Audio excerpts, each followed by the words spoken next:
All right, guys, this is the PT Cruiser 2002 wire harness installment. I want everybody to remember when you pull out your window wiper switch right here in this area on your dashboard. There's two screws here, one screw here, one screw here. Those are the only two screws. It's actually attached to your top of your dash cover.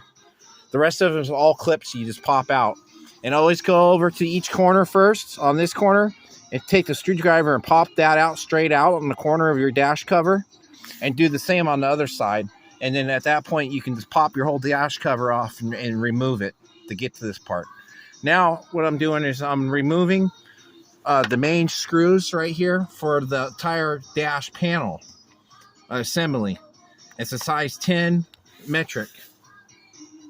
I'm going to come in here and remove these to get this tire casing removed from my dash because I can get into my wire harness on my 2002 PT Cruiser.